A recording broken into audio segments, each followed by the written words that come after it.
मेरा गांव मेरा देश, देखते रहिए आपका संदेश। ताजा खबरों के साथ हवा सिंह चहल। हेलो दोस्तों, नमस्कार। मैं हवा सिंह चहल, संपादक आपका संदेश। दोस्तों, मैंने पिछले अंक में किसानों के बारे में आपको बताया था, जो 3 कृषि बिल अभी केंद्र सरकार ने पास किए हैं। मैंने उनके बारे में कुछ डिटेल आपको बताई थी। तो उससे आगे की जो कुछ बातें मेरे दिमाग में हैं, वो सुबह सुबह मैंने बैठकर लिखी हैं, वो मैं आपसे शेयर करना चाहता हूं दोस्तों।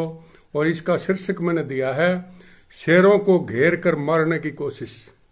यानी किसानों के लिए एक ऐसी पॉलिसी अख्तियार की जा रही है जो आज न सही, लेकिन आने वाले समय में ये कारपोरेट घरानों की मदद करेगी और छोटे किसानों को तबाह करेगी।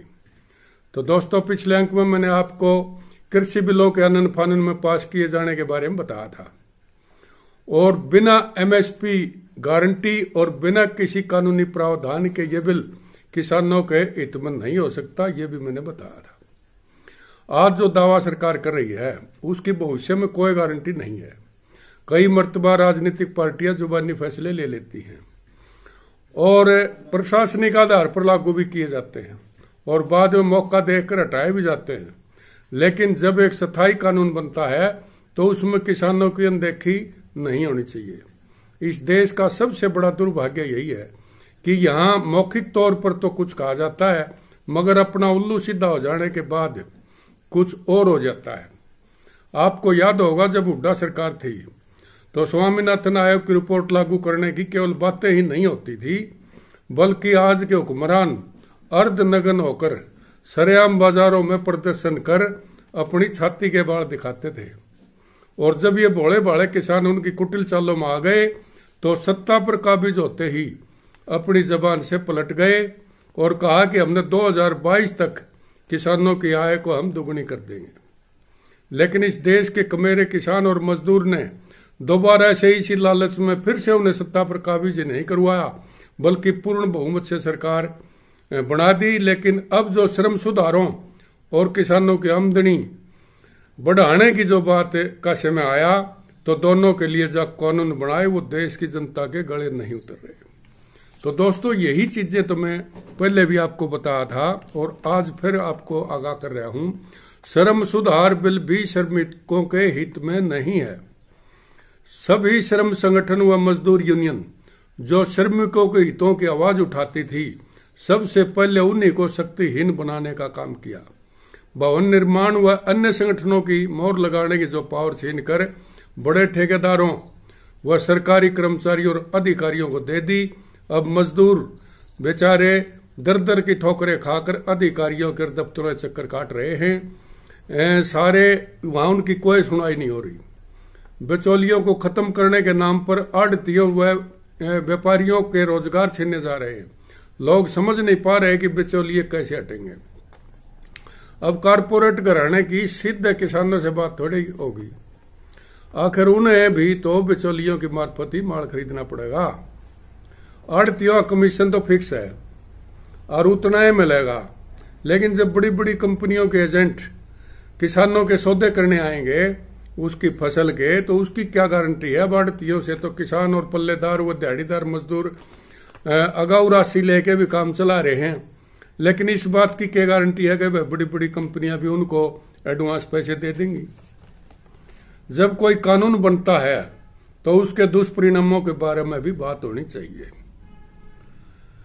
लेकिन अब इन कृषि बिलों के लागू हो जाने स्थिति में फिलहाल 5-4 साल तो सरकार इसका मतलब जाब्ता करेगी और निभाओगी अपना वादा। लेकिन फिर कुछ समय बाद पूरा मामला जब पूंजीवादी व्यवस्था के हाथ में चला जाएगा, तो ऐसी आशंका है उस स्थिति से निपटने के लिए किसानों के पास कोई चारा नहीं बचेगा। सरकार हाथ खींच लेगी और किसानों में ये जो प्रावधान है ये पूरी तरह व्यापारियों के हाथ में आ जाएगा।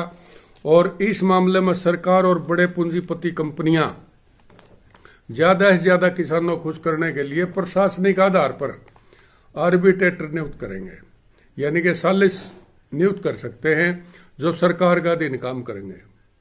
इस बारे में मैंने पिछले अंक में भी आपको एक उदाहरण दिया था। नौकरी पेशा अधिकारी सरकार की मर्जी के विरुद्ध नहीं जा सकते, और जो शक्ति दिखाने की बात करेंगे तो या तो उनका तबादला कर दिया जाएगा या फिर उनको खुड्डे लाइन लगा दिया जाएगा, और ऐसे विभाग में लगा दिया जाएगा जहां उन्हें 2 क्लर्क, 1 पीएन और एक छोटा सा किसी कोने में दफ्तर दे दिया जाएगा। आप देख ही रहे यहाँ ईमानदार अफसर कितना टिक पाते हैं। अगर कोई अधिकारी अपनी पावर दिखाता है तो उसे घर से दूर ऐसी जगह लगा दिया जाएगा जब से उसने कोई घना बड़ा गुनाह कर दिया हो। ईमानदार अधिकारी अब भी बहुत हैं मगर मायूस हैं।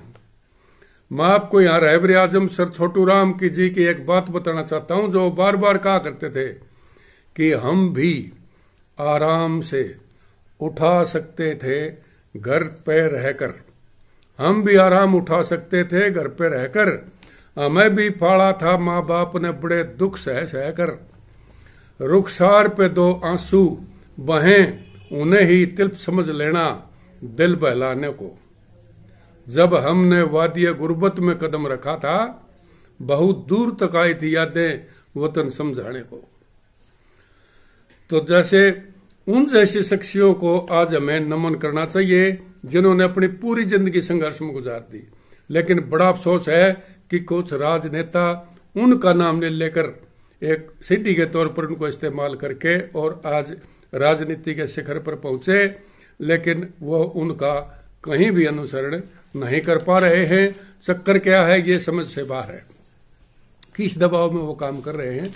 राजनीति तो आखिर वोटों पर आधारित है और उसको लोगों ने वोट देने हैं, लेकिन वो बोल नहीं रहे। जब सर छोटू राम और खिजर हयात खान ने राजनीति में कदम रखा तो बड़ी विकट राजनीतिक परिस्थितियां थी। अंग्रेजों के हुकूमत के खिलाफ कोई आवाज उठा दे नामुमकिन लग रहा था, लेकिन उस जमाने में सर छोटू राम ने जो कमेरे की आवाज बुलंद की तो दैत्य शक्तियों ने भी उसे सहारा दिया। कुदरत ने उसको इतनी मजबूती प्रदान की, हौसला दिया, और उसके अंदर बैठी उसकी आत्मा ने उसे ऐसी प्रेरणा दी और उसने ललकार कर कहा, इस जुल्म में बहर होता है अन्यायी संसार, इस जुल्म में बहर में तू खोकर संभल जा, तड़प जा, पेच खा खा कर बदल जा, नहीं तेरी किस्मत में किनारा ए मौज, तू जिस तरह चाहे उभर कर निकल जा। आज यही स्थिति किसानों के साथ है। आज हमें जरूरत है एक ऐसे रहबर आजम की, सरदार पटेल की, चौधरी चरण सिंह की, ताऊ देवीलाल की और किसान नेता महेंद्र सिंह टिकैत की। आज दूर दूर तक भी ऐसा कोई नेता पसंद नहीं किया जा रहा लोगों की नजरों में, जिस पर वो फॉलो जिसको कर सकें। जितने भी किसान नेता होने का दावा कर रहे हैं वो कहीं न कहीं राजनीति के चंगुल में हैं और वो कोई रिस्क लेने का मूड नहीं बना रहे।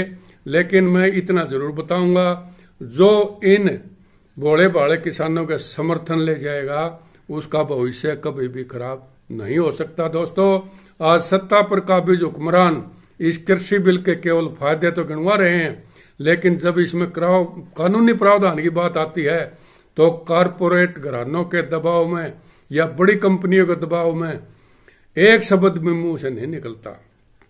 केवल इतना ही कहते हैं कि हम एमएसपी रेट पर अनाज खरीदेंगे, ये हमारी गारंटी है, जैसे सारी उम्र खुद ही कुर्सी पर टिके रहेंगे। इसी बात पर किसानों की आय दुगनी और स्वामीनाथन आयोग की रिपोर्ट लागू करने की 2022 की दुहाई देकर भाजपा की जो एनडीए सरकार पूर्ण बहुमत से बनाई गई थी, लेकिन अब इस देश का कमेरा वर्ग परेशान और हताश है। तो दोस्तों, ये इस किस्म की जो बातें हैं ये भविष्य में देखो, जो किसान की मदद करेगा, कमेरे वर्ग की मदद करेगा, मजदूरों के हितों की रक्षा करेगा, वही आगे बढ़ेगा। ठीक है, ये पूंजी तो इकट्ठी कर लेंगे, लेकिन उस पूंजी से कितना कुछ कर पाएंगे ये पूरा इतिहास पीछे का बताता है।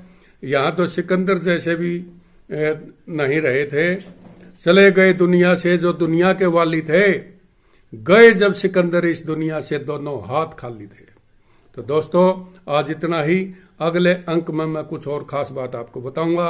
अगर आपका संदेश चैनल आपने सब्सक्राइब नहीं किया है तो कृपया इसको सब्सक्राइब जरूर कर लें और इसको अच्छा लगे तो लाइक भी करें और भाई कोई न कोई कमेंट भी दें और शेयर भी कर दिया करो दोस्तों। जितना ज्यादा देखोगे यह चैनल सक्सेस होगा और आपकी आवाज बुलंद करता रहेगा।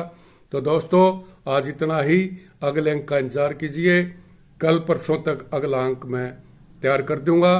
तब तक के लिए नमस्कार, जय हिंद।